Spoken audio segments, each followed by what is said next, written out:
इलेक्सना गिबियावनो नोंथांमोननिसिम साबायखर थाबाय आंनिसिम बाहाय बे सोंथिखौ खालामफैनायनि थाखाय बा आंनिसिम सफैनायनि थाखाय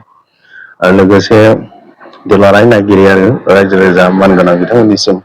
आंनि गोरबोनि सिबिनाय खुलुमनाय साबायखरखौ बावहरबाय। दा बाथ्राया जे कुइसनखौ नोंथाङा खालामदों बेयो नंगौ जे आसाम एसेम्बलिया जे एमएलए इलेक्सन बे जोबनानै थांबाय आरो रिजाल्टआबो आउट जाबाय। बेवहाय सोरबा देरहाबाय सोरबा जेनबाय सोरबा खुसि जाबाय सोरबाया दुखु जाबाय। बेथ' इलेक्सननि बा गेमनि मोनसे केरेक्टारिस्टिक्स नङा होमबा? दा जोंहा बिपिएफ हिसाबै जुजिनाय बा बे इलेक्सनखौ गेलेदोंमोन 15टा सिटआवहाय बिटिसि एरियायाव बड'लेण्डआव गासै 15टायावबो देरहाजोबनो मोनसेल'सो बाखि जादों नङा होमबा? बेखौ जों बयबो नुबाय आरो जेरैबायदि जोंहा बेखौ जों रायखांनांगोन जोंनि जे बिपिएफनि मुरब्बि मानिनां मुस्रि हाग्रामा महिलारि बिथांनि दैदेननाय आरो बिथांनि लिडारशिपआव बिथाङा ओरै सानै हयै जे बाथ्रा बुङो कमिटमेन्ट होयो बेखौ बिराद बाख्नायनांगोन। माने बाख्नायनो माने बियो बुंदोंमोन बिटिसिनि थांनाय इलेक्सनाव बयबो मिथिगौ नोंथांमोना बयबो मिथिगौ इलेक्सनाव बुंदोंमोन 25-26नि खमाव खुनु दिन फैया बिनि बारावसो थांगोन बे 28 मोनबाय नङा होमबा? 28खौ देरहा होदों एसेल'सो खम जादों ओमफ्राय एकुरेट माने प्रेडिक्सना बेसेबां गिदिर आरो फैदों नै दा आसाम एसेम्बलिबो इलेक्सनावबो बुंदों बियो 15टायाव 15टा देरहाजोबगोन। दा देरहाजोबगोन होननाय लोगो लोगो देरहाजोब्बायबो मोनसेल'सो कंग्रेस मोनदों नङा होमबा? मोनजोबदोंखौनो जों बुंनो हायो। दा बेफोर माने पार्टिनि बिराद मोजां मोनसे देरगाथाव एचिभमेन्ट आरो बेहाय खुनु दुइ नाम्बारि आरो बेहाय खुनु आर्टिफिसियेल जिनिस गैया। माने जेरैबायदि रायजोजों अनजादों रायजोखौ अननो रोंदों बे हिसाबैनो भटआबो होजादों बे हिसाबै देरहादों। दा दिनैहाय आसाम गभर्नमेन्टआ फैगौ 11 थारिखनि उनावहाय बा 11 थारिखआव गभर्नमेन्ट दानो थांगासिनो दं। दा बेहाय जोंनि 14 जन बा गासै 15 जन एनडि हिसाबै दा जोंहा मा मिनिस्टार मोनो मोना बेखौ जोंहा जेबो खरसा नांगौ गैया जों सानदों मोनोब्लाथ' साब्रै साबा मोनोबा मोजांमोन सानै साथाम मोनब्लाबो मोजांमोन। दा बेसेबां मोनो जों बेखौ बुंस'नोबो हाला बा दाबिबो खालामनो हाया। दा चिफ साराबो सानैबो बुंखादों जोंनिया माने मिनिस्टार मोननाय मोनैखौ जों बारा गुरुत्थ' लानांगौ गैया। जोंनो मा जाथि जोंहा बिटिसिआ गुबुन गुबुन जाथिजों बे मोनसे खुंजानाय बा मोनसे रायजो बड'लेण्ड बेवहाय जोङो बिटिसि गभर्नमेन्टखौसो जोङो राफोद खालामनांगौ आरो पार्टि बे पार्टि स्ट्रेंखौ जों स्ट्रेंथेन खालामनांगौ आरो मजबुत खालामनायनि गेजेरजों जोङो गोबाव सम माने दैदेननांगौ। माने जेसेबां जाथि जनगस्ति दं बिटिसि एरियायाव बेखौ माने फारफ्रोमनिफ्राय जेरै इक'नमिकेलि पलिटिकेलि ससियेलि आरो गुबुन कालचारेलि डेभेलप खालामनांगौ राफोद खालामनांगौ मोनफ्रोमबो बिथिङाव जौगाखांहोनाय खामानि मावनो हानायनि दा बेबायदि हिसाबै जोंनि बे मुरब्बि मानगोनां हाग्रामा महिलारिया बेखौ स्पष्ट बुंदों। गतिके जों बाहाय गोनो गोथो जानांगौ गैया सोरबा मिनिस्टार मोननाय मोनै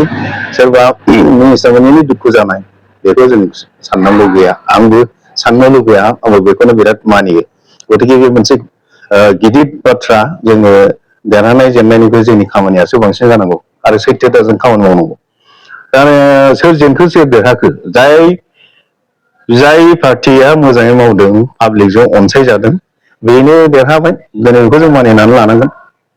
बेहायथ' 2 नाम्बारनि खुनु आर्टिफिसियेल जिनिस गैया। दा बे हिसाबै जायहा पाब्लिकजों अनजायाखै माखासे कमिटमेन्ट होनानै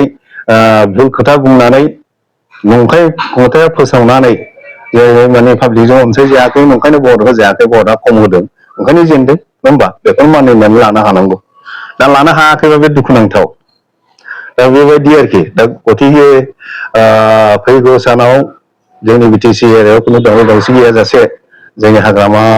सारनि दैदेननायावहाय जोङो गासै एमएलए एमसिएलए इएम आरो रायजो राजा बयनिबो मदद आरो हेफाजाबनि गेजेरजों निस्सय फैगौ दिनावहाय जे खोथा एसेमेन्स होदोंमोन कमिटमेन्ट होदोंमोन दाखालि थांनाय माखासे पास माने मास मोनबानि गेजेरावनो बहुत आगोलाव इलेक्शन बिटिसि इलेक्शननि आगोल जे कमिटमेन्ट होदोंमोन गेरेन्टि 5 गेरेन्टि बेखौबो मावजोब्बायानो दा हा हुनि एसे आद्रा दं बेखौबो नै बे दिनै आराम्भ खालामसिगोन गतिके आरो फैगौ बे बोसोरनि थाखाय आरो रेडि जालायबाय मावनोसै गतिके मावगोन मावनायाव खुनु थाथ'नाय गैया बा कमप्रमाइज गैया बा बिसासघातक जेबो बाथ्रा गैया गतिके बिनि स्ट्रेंथ स्टेमिना कमिटमेन्ट बिनि माबाया जेनुइन जों मानिनांगोन सासे लिडारशिप होनबा हाग्रामा महिला सोरखौ जों मानिनांगोन नङा होनबा जेनुइन लिडार हिसाबै सोरबाया माने जाथावथारै खोथाखौबो माबा होलाबायो कमिटमेन्ट होयो खिन्थु मावनो हाया प्रेडिक्सन होयो मावनो हाया थगायनाय नङा होमबा बेफोरबायदि थगायनायजोंथ' नोङो रायजो राजानि अननायखौ मोना अननायखौ होनो रोंबासो अननायखौ मोनफिनगोन दा बेफोरबायदि गुना क्वालिटिया हाग्रामायाव दङ आरो माखासे मानसिनाव गैया माखासे मानसिनि जेनेबा पिपलनि माखासे लिडारफोरखौ नों बुंनांगोन बिसोरना आर्टिफिसियेल माखासे इन्टेलिजेन्ट दं इन्टेलिजेन्ट आरो वाइस हाग्रामानाव बिराद वाइस दं बियो माने ओरैबायदि सानै बाथ्राखौ रायलायो बिनि लिडारशिप क्वालिटिया एखे रिजनेबल आरो एक्सेपसनाल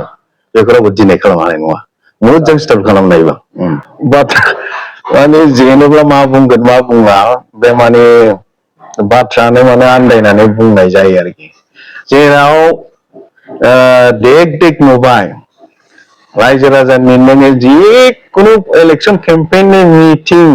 बे मिटिङाव जों नायबानो मोनसे जिनिसखौ नुनो हायो शिब सारा बा बे मिटिङाव स्टार केम्पेइनफोर जेब्ला लेक्सार होयो जेब्ला कुइसन खालामो बे समाव स्ल'गान होयो बे स्ल'गान होनायाव पाब्लिकखौ नायबानो हमनो हायो बे पाब्लिकआ मा स्टेन्डआ मा माने साइक'लजिकेलि नों केपचार खालामनो हायो बे स्ल'गान होनायाव सासे मानसिया बेसेबां पारसेन्टआ आफा खबदों बा आखाइ थिखांदों बा खुगा सिदों स्ल'गान होफादों बेखौबो नायदो नोङो सासे मानसिया आफा खबदों बेखौ नायदो नोङो बेवहाय जुदि 70% माने आफा खबदोंबा बे देरहाखाबाय बेखौ नों हमना लादो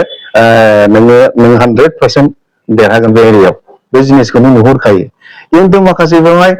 आखाइखौनो थिखांनो बिराद गिलिर मोनो आरो माखासे गोसो गैया आफा खबनो बे नों सिंसाबसाब नुबाय 40% 30% नुबाय होमबा नों देरहाखाला बे जिनिसखौ नों हमनो हाखायो दा मोनफ्रोमबो माने मेल मिथिङाव जोंना मा जायो ओरैबायदि एक्साइटेडलि आफा खबनाय ओरैबायदि स्ल'गान होनाय रावबो सासेयानो थाबथाया सासे सानैल' नों रुगुंफ्राव माने आफा खबनो रोङै थागोन आरोखि दा बे बिदियाव जों मिथिखायो माने देरहानाया अनिबार्य नै देरहाफैबायबो दा बेखौ जुदि इभिएमनि भुल बा देरहायाखै जबरदस्ति देरहाहोदों होननाय जिनिसा बोरै फैनो हायो बेथ' असम्भब जाम्बानिसो खामानि आरोखि राव दा इभिएमखौ रावबो बेथ' मिउजिक माबा गैया बुद्धि गैया बेखौ माने जानला मानला खालामनो जेनुइन देरहादों जेनुइन देरहानायखौ नों फल्स देरहादों मा जागोन दा आर्टिफिसियेल बाहाय जिनिस गैया गासिबो नंगौयैनो देरहादों पाब्लिकनि जेनुइन सापर्ट जेनुइन भटिं खालामनायनि थाखाय देरहादों जों बुंथारनांगोन बेवहाय सोरनिबा गजन मोसारिया बुंनाय बाथ्रा गैयैयाव बाथ्रा दिहुननायसो बियो माने इभिएमनि भुल माबा सिखाव खावदों मादों बेबो बोरै जानो हायो माने गासैबो एरियायाव मोजां मोनबाय हाग्रामाखौ आरो बयबो पार्टिनि एक्टिभिटिसखौ मोजां मोनबाय खामानि आदर्श नीति बेखौ मोजां मोननायथ' दिनै ग्लोब ग्लोब फैदोंहाय खाम्फा चन्दनाबो दिनै फैफिनदों सोरबा मावथिया फैफिनदों सोरबा जोमैया फैफिनदों सोरबा आरो माबा फैफिनदों मा होनोमोनलाय आगोलनि एबसुनि भाइस प्रेसिडेन्ट माने काजोलगावनि जाय हक गोबां लिडारफ्रानो फैफिनदों जेरावहाय माने बुजिनानै नंगौ हाग्रामानि साननाय हनाय खामानि मावनाया आरो माबाया कमिटमेन्टआ थिग आरो निति आदर्शआबो थिग दा बेनिखायनो बेखौ मोजां मोननानै देरहाहोदों दा बेखौ मानो मानिनानै लानो गोसो गैया बेखौसो मानिनानै लानांगौ गाज्रि गाज्रि दिहुनलाबायो माने नेगेटिभ माने डेस्ट्राक्टिभ बेफोरबायदि आदजाथारि बाथ्राफोरखौ मानो बुंनांगौ माने ओरै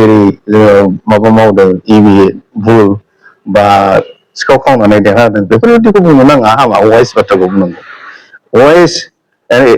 इन्टेलिजेन्ट माने फाराग दङ गियानि हाग्रामाया गियानियाव माने इन्टेलिजेन्टबो थाफागोन खिन्थु इन्टेलिजेन्ट होनब्ला आर्टिफिसियेल थायो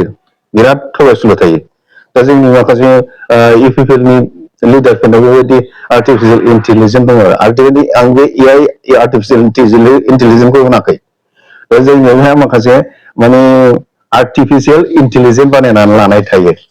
पाब्लिकखौ थगायनाय पाब्लिकखौ फोलानाय बेबायदि माखासे नंगौखौ नंगौ होननाय बेबायदि बाथ्राफोर थायो आरो मा बेबायदिखौ फोलादावनो नाङा लिडारशिप बादि मोजां माने दैदेननो नाजानांगौ गावनि कलेजखौनो माने माइनास कलाप्स खालामनानै लायो माने कार्टेलमेन्ट खालामनानै लायो बे खिन्थु थिग नङा आरोखि मोजां बाथ्राखौ बुंबानो जायो सानैखौ बुंबानो जायो माने फाग्ला 15 देरहागोन दङालाय शिबसारा 15 देरहादों मोनसेल'सो खम जादों सैथो बे नुहुरखानानै बुंदों बे बिराद माबाजों सानैखौ गिदिंनानै मोनदांनानै बुंदोंब्ला आरो बेवहाय देरहानाय जेननाय देरहानाया दंखायो जेनबाय जेला मानिनानै लादो बास जोङो माने जायफोर गभर्नमेन्ट खालामबाय गोबाव सम दैदेनसिगोन आरो बेवहाय खुनु थाबथानाय गैला साबसिननिफ्राय हामसिन गतिके आलदा जुदा थानानै लाब गैला इउपिपिएलआव जायफोर दङ लिडारफोर बिथांमोनाबो लासैनो लासैनो जोङो बे बिपिएफ पार्टियाव फैनानै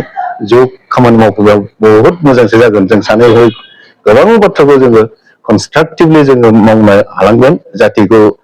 सेतना लाबोनो हानायजों लोगोसे जों प्रटेक्सन प्लास डेभेलपमेन्टनि जों खामानि मावनो हागोन हारसा बर' गासै जेरैहाय गार' राभा माबा सावथाल आदिबासि मुस्लिम नेपालि बिहारि आरो बर' गासै जेसेबां दं जाथि जनगोष्ठी बेखौ जोङो मिलायलायनानै जों गावखौबो गारनानैथ' खामानि मावनो हाखाया हारसिंबो राजा जानो हाखाया बे मुलुगाव गतिके जों बे नोजोरजोंनो बयखौबो अननायजों मददजों हेफाजाबजों जोङो गासै जोंबो जौगानांगोन मालायखौबो जौगाहोनांगौ स्टेजजों थांनांसिगोन आरो एक स्टेज जोंनाव हाखालिया गतिके राजनितिक भाबैनो जोङो जुजिलांनांगौबा आरो समयसाया राजनितिकजोंसो जाखायोब्ला राजनितिक भाबैसो जाखायोब्ला होमबा जों राजनितिकखौ नागारजालाना ओंखायनो बे राजनितिकआव जोङो गुबुन फिसा जानला मोनला सानब्रबनानै खुलिलाबायनो सोरजिलाबायनो खम खालामलाबायनो दरखार गैया जोंनाव दि दङ इउपिपिएल आरो बिपिएफ दा बिपिएफआ गोबाव सम 15 बोसोर 17 बोसोर सालायबोखानाय आरो दा मोनबाय दा फैफिनबाय बे पावारा खिन्थु गोबाव सम थागोन होननानै बयबो अनुमान खालामदों आरो सानदों आरो मोनदांदों आंबो मोनदांदों बे माने 15 बोसोरनि खमाव थाबथाला आरोखि बेनि राहाबो थांबावगोन माइक्रसफ्टआथ' गोरलै एथ' मलिकुल बेखौ नायग्रासो दा बिसिम सहैगोनबा बेखौ माइक्रसफ्टखौ दरखार बा प्रयोजन जागोन ना जाया बेखौ मिथिया खिन्थु थानायाथ' थाहैखानाय नंला माने लासै लासैनो फैगाजोबसिगोन ना आरो बयबो गोजांस्रिवखाबाय बेयाव जाम्बा जाम्था थाबाय थानायाथ' थिग जानाय नङालै गभर्नमेन्टबो गैया ओरैहाय पावारबो गैया होनब्ला मा थानानै मा लाब जानो मानसिफोरनोथ' थांनानै थानायनि उदैयाथ' आसल नङा होमबा गतिके थांनानै जानो थाखायथ' नांगोन ना खिन्थु जानो थाखायथ' रावबो थाङा नङा होमबा दा थांनानै थानोब्ला जानो एसेबाबो नांगोन दा जानोबा सोर होगोन गभर्नमेन्टआसो नङा होमबा आरो गभर्नमेन्टनि नों मोजां खामानि मावनो हाब्ला बा गभर्नमेन्टजों सिथाबनानै एसे जथखिनसे सहाय खालामो जुदि हायोब्ला होमबा गभर्नमेन्टआ बे निस्सय सिम्पेथि फैगोन बे जिनिसावसो जोङो दा